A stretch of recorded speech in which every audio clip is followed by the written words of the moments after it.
O soldado ucraniano já estava dentro da trincheira inimiga quando soltou o disparo mais violento que tinha para colocar os inimigos tremendo dentro de seus buracos. Os rifles dos operadores das forças especiais ressoaram no meio das árvores naquele fim de noite. Os Javelin das tropas de Kiev também deram seus rugidos quando voaram para procurar tanques como vítimas. Os russos responderam caçando os ucranianos com seus drones, seguindo-os até suas tocas para encherem de fogo quando imaginavam estar seguros. Não havia segurança naquela guerra. As lentes acharam os homens de Kiev andando à noite. A artilharia sorriu com a informação, preparando para detonar aqueles novos alvos. Era fim de maio e a batalha em Kharkiv continuava. Os ucranianos contra-atacaram, mas os russos não cederiam.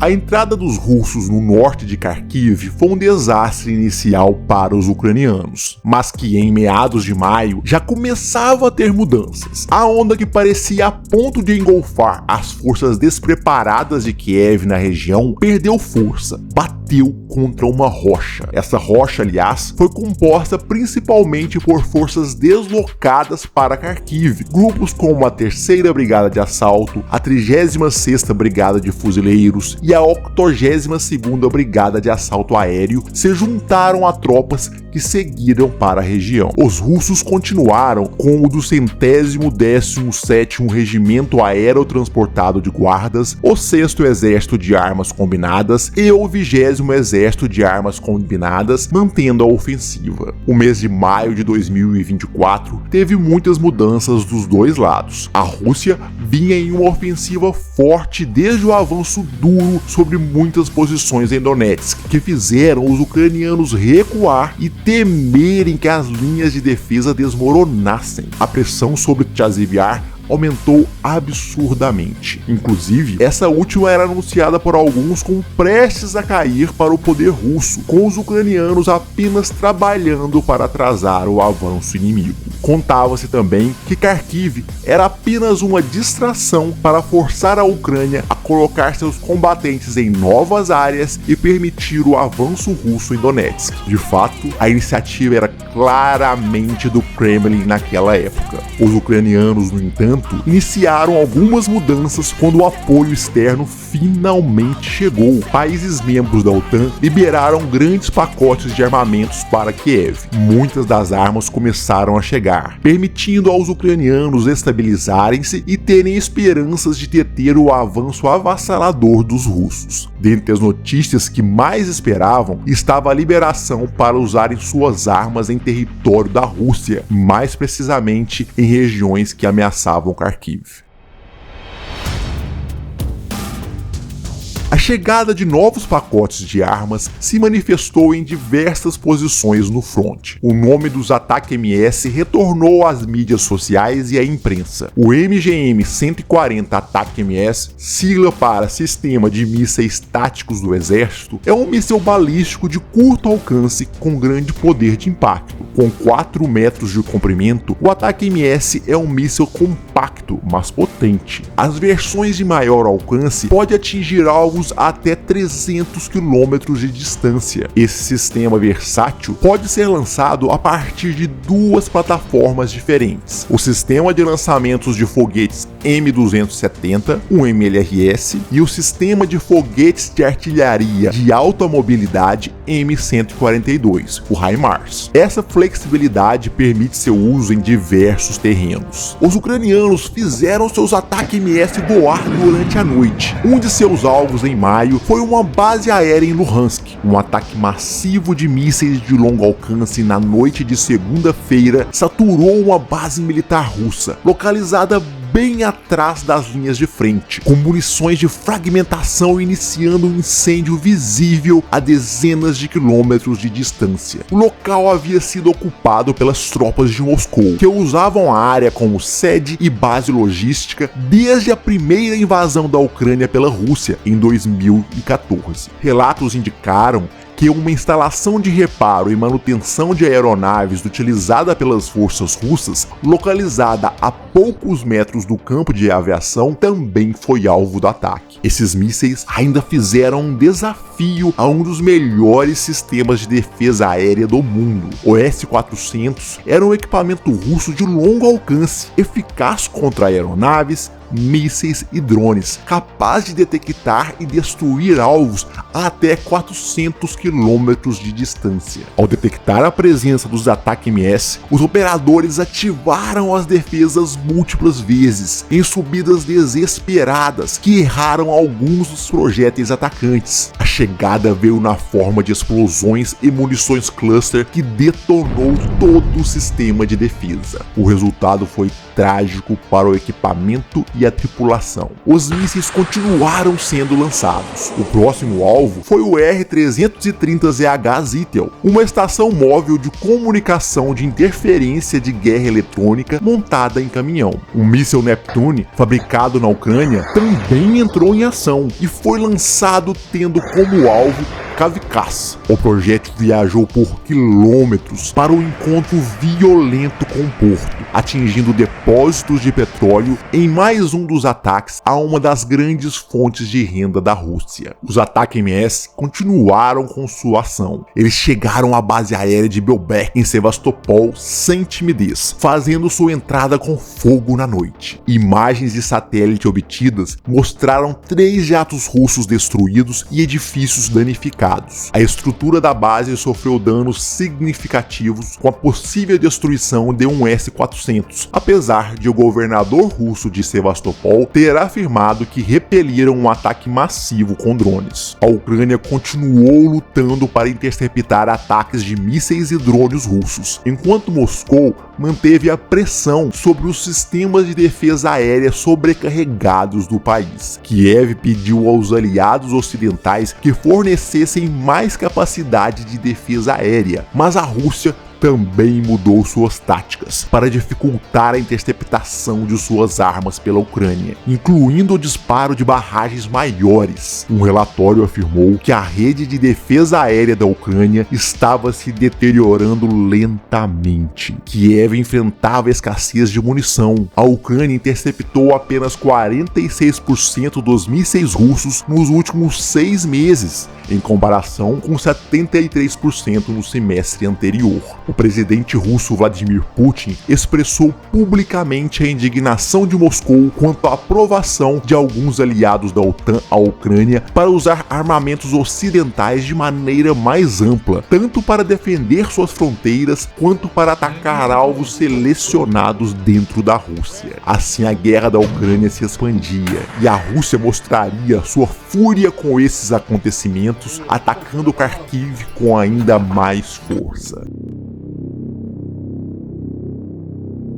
O fogo desceu sobre Volchansk, com os disparos russos retribuindo todos os ataques e ousadias ucranianas do início do mês. A cidade, assim como Liptsi, se tornou um dos grandes focos dos combates em Kharkiv, nos 2 frontes mais recentes da guerra. As bombas jogadas arrebentaram as estruturas dos prédios em diferentes posições na área urbana. Os russos queriam eliminar as tocas ucranianas. Quando viram os homens caminhando para seus esconderijos para descansar, ativaram os drones kamikaze para levar um despertador barulhento e flamejante para o sono conturbado dos soldados de Kiev.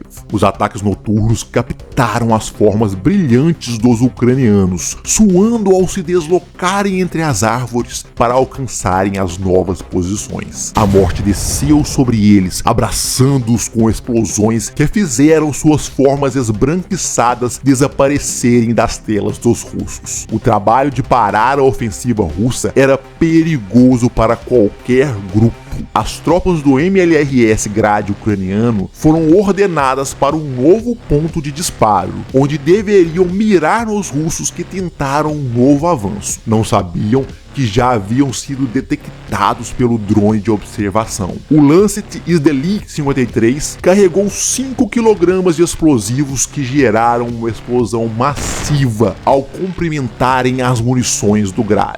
Os esquadrões russos foram adentrando as posições ucranianas em grupos pequenos, passando a pé e observando a arte da guerra exposta na forma das esculturas de metal retorcido pelo fogo e de cadáveres apodrecendo ao ar livre. Todo o rastro do combate estava disperso pelos caminhos no norte de Kharkiv. Era por esses homens caminhando que os snipers ucranianos esperavam. Às vezes eram dias de espreita, aguardando o momento em que as cabeças dos russos apareceriam entre as árvores. O rifle apontou e disparou nas figuras que tentaram avançar, derrubando homens e dispersando esquadrões. Os grupos de assalto nem sempre eram surpreendidos pelas munições pesadas dos snipers. Filmados pela praga aérea, que era a marca da guerra, eles se deslocaram entre as ruínas até descansarem durante a noite. O predador aproveitou o momento para mergulhar com as garras de fogo que foram dilacerando os homens enviados por Putin. Os estouros noturnos eram ainda mais aterrorizantes. Mal se via os drones. Apenas o zunido maldito se disseminou no ar, seguido pelas explosões sobre qualquer um dos soldados. O terror da escuridão se silenciou e o sol voltou a iluminar homens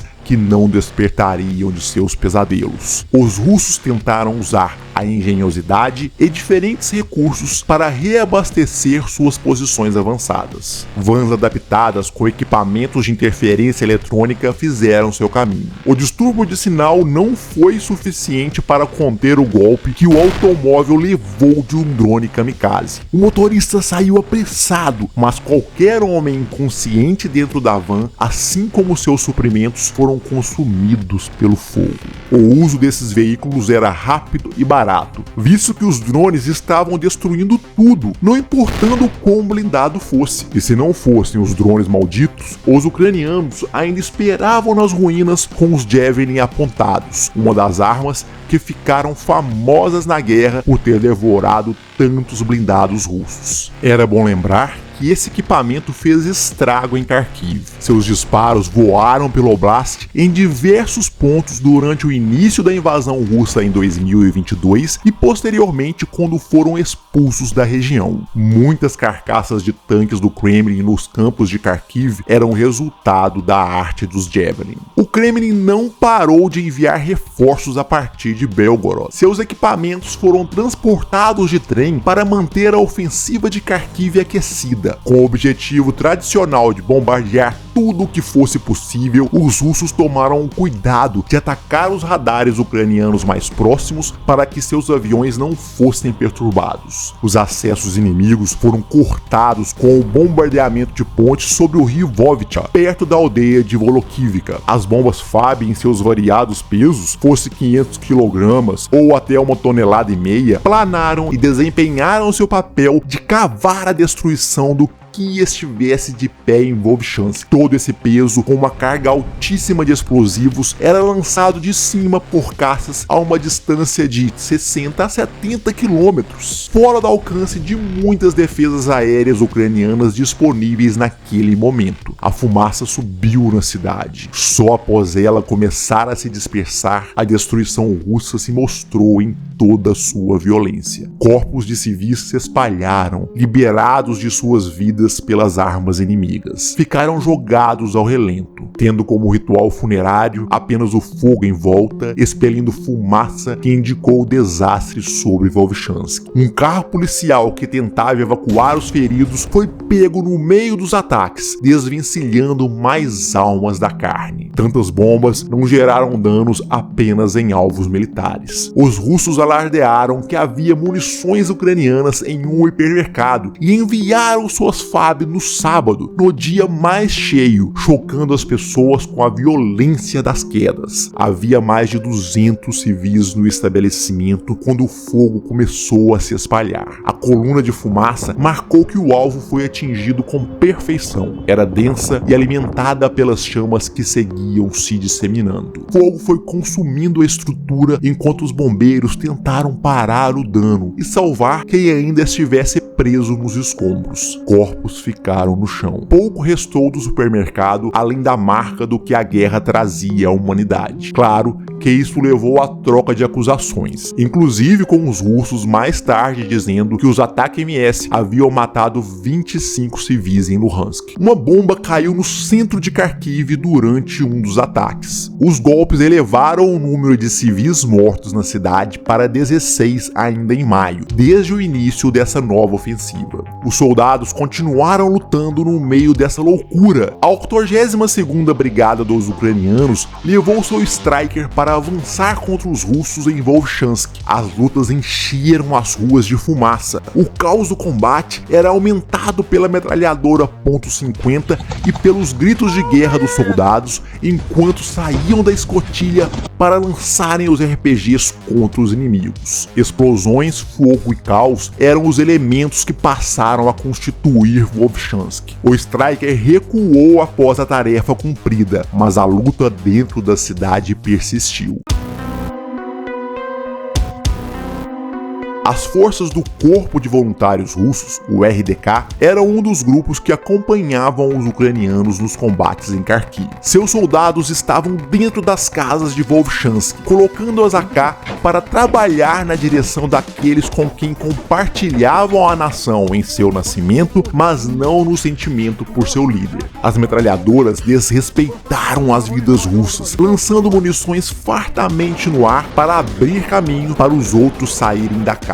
Os soldados soltaram ainda mais disparos das AKs com supressão dos alvos, enquanto um deles deu a volta para lançar o RPG. Os russos tentaram conter esses avanços ucranianos com ainda mais bombas caindo sobre os prédios e as casas. O rio Volkhia era um ponto a ser atravessado durante a progressão das forças de Kiev. Com as pontes destruídas, tentaram usar pontes flutuantes, mas os russos descobriram os locais e lançaram seus presentes. Esse tipo de passagem era um alvo importante demais que as bombas russas não erravam. Os equipamentos ucranianos eram atingidos pelos drones e, quando a tripulação tinha sorte, ainda tinha condições de salvar suas vidas para lutarem mais tarde em novas máquinas. A precisão com que as bombas voaram na direção das linhas de árvores onde os ucranianos construíram suas trincheiras era absurda, ao ponto de caírem em sequência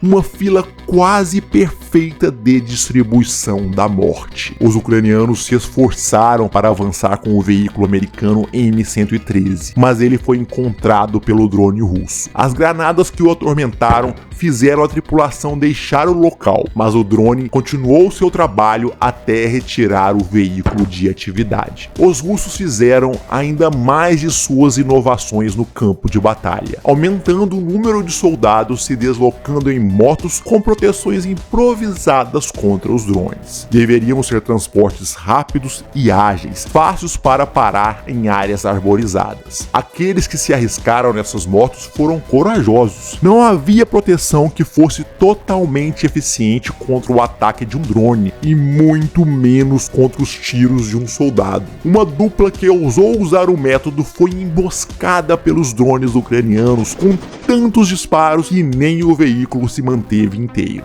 O 3º Regimento das Forças Especiais Ucranianas começou um combate disparando com um AT-4 contra o buraco onde os adversários se escondiam. O rifle subiu nas mãos do operador. As munições passaram pelos silenciadores nos voos mortais no rumo dos russos. O primeiro grupo de defesa dos soldados do Kremlin ouviu as ameaças dos ucranianos e as exigências de rendição. 3 deles cederam, saindo com as mãos levantadas. munições. Quem não aceitou ouviu mais das munições dos rifles do padrão da OTAN soltarem os pedaços de morte. Os operadores das forças especiais seguiram no meio das árvores, mantendo os tiros em sua cadência mortal. Os corpos russos foram caindo, cheios desses presentes malignos no corpo. Mais um buraco encontrado recebeu as granadas para remodelar o espaço e diminuir o número de vidas que abrigava. O ataque terminou com 11 russos mortos e 3 capturados. Os Lancet russos foram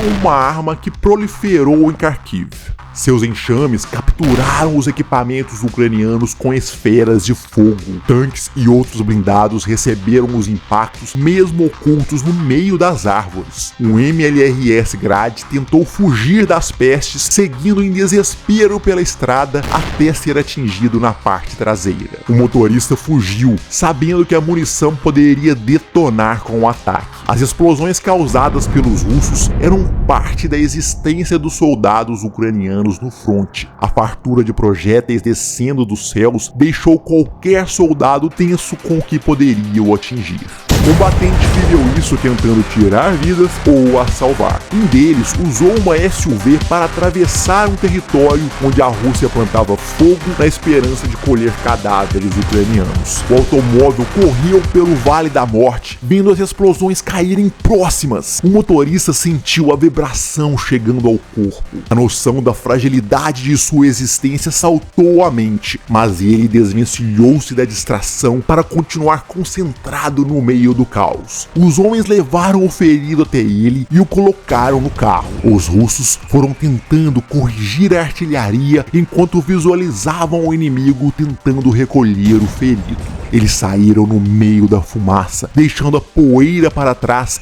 e um pedaço de si mesmos, partidos pelo trauma de enxergar a morte e sentir seu cheiro na fumaça. Esses esforços conseguiram nivelar as disputas entre russos e ucranianos em Volchansk. A iniciativa perdida pelo Kremlin deu cada vez mais forças a Kiev. Tchazivyar, que seria o motivo da distração em Kharkiv, não caiu ainda em maio de 2024, apesar de muitos ainda afirmarem que era uma questão de tempo. Isso de maneira alguma significou que a situação ficou calma. Os russos estavam lá. Volchansk estava destruída. Um foco investigativo do Gabinete de Investigação do Estado da Ucrânia foi direcionado aos motivos da falha na organização da defesa das posições na fronteira do Oblast de Kharkiv. A investigação analisou os problemas no comando da 125ª Brigada de Defesa Territorial, da 23ª Brigada Mecanizada e da 120ª Brigada das Forças de Defesa Territorial e outras unidades envolvidas. A falha defensiva dessas tropas possibilitou o avanço russo. Fontes russas observaram que a linha de frente estagnou dentro de Volchansk ao fim de maio. E uma delas afirmou que as forças russas não conseguiram cruzar o rio Volkhov durante uma operação de reconhecimento no oeste de Volchansk. Um propagandista russo também relatou